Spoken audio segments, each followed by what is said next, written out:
much for joining us. Today, we're doing our March collaborative cooking class with Healthy Denver Inc. and Chef It. And so we're going to be talking about crockpot meals. So to start off, I want to get a read on everyone who's joining us. And then if you're watching this video, you can pop in the comments, like, what is your current experience with slow cooker or crockpot meals? Like, is it something that you like to do at least once a week because you find it convenient? Or is it something that you have only tried every once in a while? Are there a lot of different recipes you like to play around with, or is it kind of just one or two staple recipes that you know will work well in the crockpot? That's about, like, what's your experience? Yeah, I do feel like with crockpot meals, it is kind of something where we learn the couple ones that we like, and then we just kind of stick with those. So hopefully today you can find some inspiration and maybe try out some new things. What I love about slow cooker meals is that you can put stuff in and then go to work or be running errands all day, and when you get home, it's there and ready for you for dinner. So I think it's a great convenience option for those times when you know you're not going to have a lot of time right before the meal to cook, but you don't want to like order out or go to a restaurant or anything like that. Yes, I agree. So what are some of the best dishes to cook in slow cookers? So I definitely agree with you, Sharon. Soups are great. I like minestrone and then chili, and I like making a turkey chili in the crock pot. Soups can be a great slow cooker meal. Also, like tender meats. So because it's that low and slow cooking process, your meat is going to get really juicy and tender. And sometimes, you know, whenever we're cooking it on the stove, we might risk overcooking it and drying it out, but that slow cooker really helps us to avoid overcooking it. So pork, things like, you know, pork carnitas, you can do chicken, like teriyaki chicken, lamb, you could do like a lamb souvlaki. So with the beef, some of the best cuts to use in a slow cooker are chuck, skirt, and brisket, and that's because those cuts are actually a little bit tougher, and so by putting them in the slow cooker, you're able to make them really nice and tender, and those are typically a little bit cheaper too than something like a sirloin, and so you can spend a little bit less money yet still get super tender beef for your dinner. And then potluck dishes are another great reason to use a slow cooker, especially if you're cooking multiple things for the potluck, like maybe you're hosting it, because if you do one or two of those in the slow cooker, you can get those ready earlier in the day, and then that like frees up more of your prep time for right before people come over, and you don't have to stress about how am I going to get so much done in like that 1 hour, you know, before people come over. So I like buffalo chicken dip and spinach and artichoke dip. There's queso, also you can make queso in a crock pot. So there's a lot of different options that you can, like dips and sauces, things like that, that you can actually do in the crock pot too. And then maybe a little bit of unexpected of one, but drinks. So I like doing apple cider and like mulled wine in the crock pot because it will slowly heat it up, and you're getting, for like apple cider, the cinnamon in there. You're allowing those cinnamon sticks to like slowly release more flavor, and then you end up with a super flavorful apple cider at the end of it. And with especially the potluck or the hot drinks, what's great is like these crock pots, even after you're done cooking with them, most of them have a keep warm button or some, you know, yeah, there's like a keep warm button over here. And so you can serve it out of this crock pot, and it's going to keep it at a nice serving temperature. So you're not putting it in a separate container, and then it's going to get cool as people are munching on it. So for those kind of like party dishes, party meals, using that keep warm function can be super helpful. With the crock pot then, so does that mean that we just dump everything in the beginning and turn it on and walk away? Or are there times whenever we might be adding stuff later in the process? And so it definitely depends on what ingredients you're using and what result you want. So there are some items like beans and pasta, rice, and dairy that you're not going to add in at the beginning.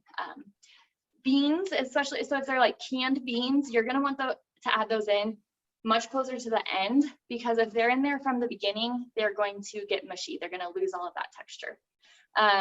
Dairy, you don't want dairy in at the beginning, because the longer it sits at a higher heat, it's going to separate, and you don't want that in your finished dish. And then pasta, so you can't cook pasta in a crock pot. Pasta cooks well with that rapidly boiling water. So if your dish does have pasta in it, you're gonna boil that on the stove like you normally would, drain it, and let it get just to al dente. You don't want to boil it for a long time and let them get very soft. You want them to be on that more al dente side. Drain them and then stir them into your crock pot right at the last like 10 or 15 minutes of cooking, because those noodles are going to continue absorbing the moisture. So you want to add those at the end. And then rice, you can cook rice in a crock pot. Two things to keep in mind are, don't add it too soon. So, 30, 45 minutes before the end of the cook, you can add the rice in, and make sure there's enough liquid in there, because that rice is going to absorb the liquid. So if you look and you notice, oh, there's not as much liquid here as I wanted there to be, add that in first and let that warm up, and then add your rice in. Right, so don't add them both at the same time, because by adding new liquid, you're reducing the temperature of the whole mixture that's in that crock pot. So add the liquid, let it warm up, and then add the rice. Oh, and then herbs and spices. So these you can definitely add in at the beginning too, but if you want the like fresh aspect of certain herbs, then you're gonna want to save some to the side and then add those at the very end. That way that the freshness is still there in the dish. So for meats, like making our tender meats, those I like to get, a pound or two, all the way up to about 6 pounds, depending on how much you want to cook at a time. I do tend to like doing larger amounts, because then like with one cook, you can get several meals. But always make sure that it's thawed. Don't use frozen meat in a crock pot, because it's going to take a long time for the middle of your meat to get to thawed. And then the outside of your meat is going to already start cooking.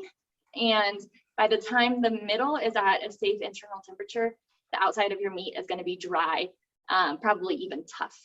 So in crock pots and with all other cooking, you always want to make sure that your meat is properly thawed before you start cooking it, to make sure that you can cook it to a safe temperature and avoid foodborne illness, while also maintaining like a pleasurable texture and eating experience. So I like to put the meat in the crock pot with some liquid.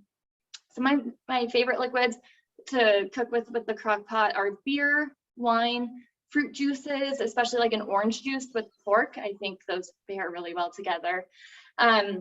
You can also use stock, so like chicken stock, veggie stock, beef stock, whatever flavor profile you want to use. And if you don't want to use alcohol, so you don't want to use beer or wine, you can use soda. So like Dr. Pepper or Coca-Cola, especially with beef, a lot of people recommend that. So what you're getting with some of those liquids is, definitely the moist part for it, but sweetness and acidity in there too. And the sugar and acid helps tenderize your meat. So if you are just using like a vegetable stock, you might also want to add in, you could do some honey or some white granulated sugar, and then some acid of some kind. At the beginning of the cook, I would recommend like an apple cider vinegar or rice vinegar. And then if you want to add acid at the end for like your palate, that's where like citrus acid is a nice touch at the end of cooking. And then also along with the liquid and the meat, herbs and spices, some salt, but I like to hold back a little bit on the salt, because you can always add more at the end. So I do like to put a lot of herbs and spices and flavor in there, but salt I tend to just hold back a little bit. And then like garlic and onion, if you want to add those into like their flavors aromatic flavors will keep building as the meat cooks. And then, so that's basically just like a hunk of meat and then stuff, cook it.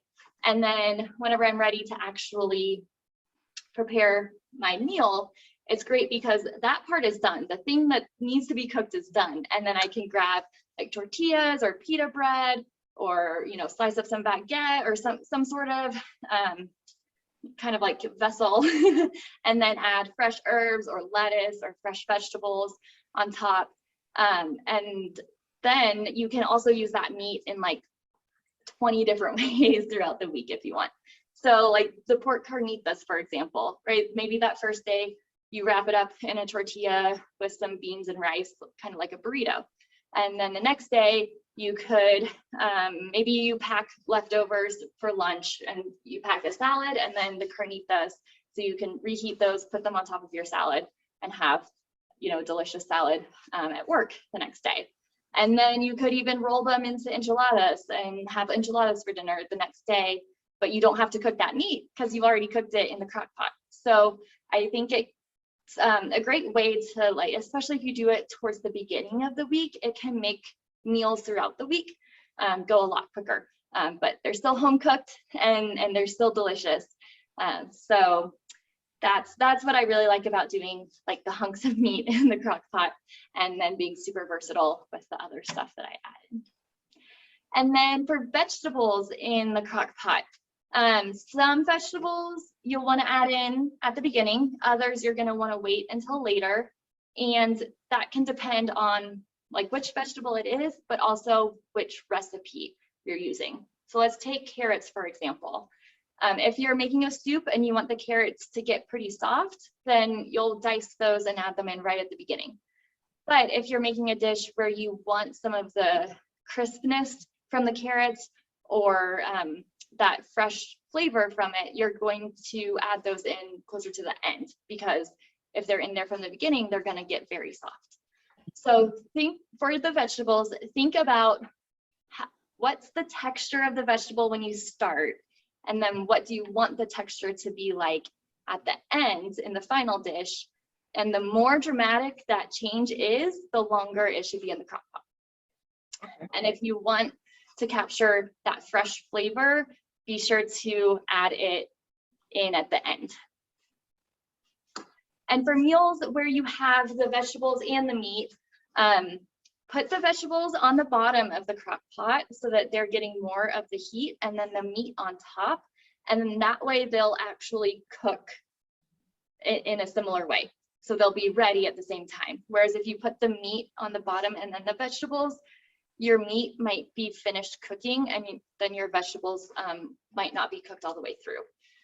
Oh. So with that too, if you like vegetables a little bit more on the al dente side, like you want a little bit more crunch to them, you might reverse what I just said. But if you do want your vegetables, you know, if you want them softer, especially root vegetables, put those on the bottom and put the meat on top. I've got a couple more tips for you.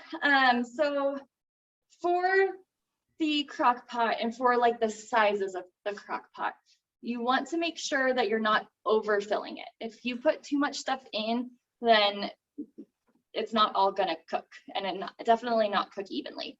So the goal should be to have it halfway to 3/4 of the way full. That's kind of your like ideal volume.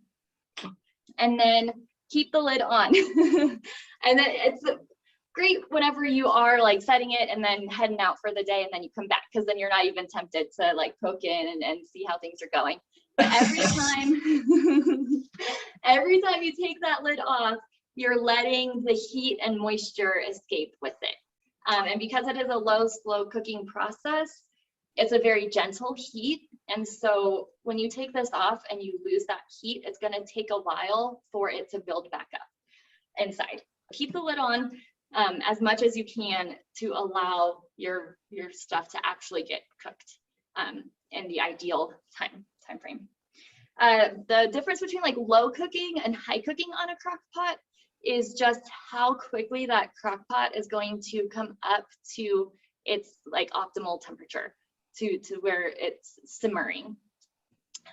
So the high, it just gets to that point more quickly within like an hour, hour and a half, depending on your Crockpot model. Whereas the low setting, it just takes its time to get right up to that same temperature. So that's why you'll see like cook on high for 4 hours or low for 7 or 8 hours. Because you're just allowing your Crockpot, when you put it on low, you're just allowing it to take more time to get up to that optimal temperature. Definitely taste before you serve it. So with that, right, we're keeping our lid on, and so we're not able to taste as we go, like we normally do in cooking, where, you know, as you're working on stuff, you're taking little tastes to see, do I need to add more salt? Do I need to add more paprika? Like, where am I balancing the flavors? With the Crockpot, it is kind of like you put it in and you let it go for several hours. At the end, you might be adding more stuff in, and then you're ready to serve. So be sure to take a little taste of it before you build out your meal or serve it, to make sure that it doesn't need any last minute additions. And again, that could be some of those fresh herbs. It could be spices or salt. I also like using soy sauce if I think the dish needs a little bit more salt. I think soy sauce is a great way to add in that saltiness. And because it's liquid, you can like mix it in easier. The last thing I have is about Crockpot liners. Has anybody ever used a Crockpot liner? No, I haven't either.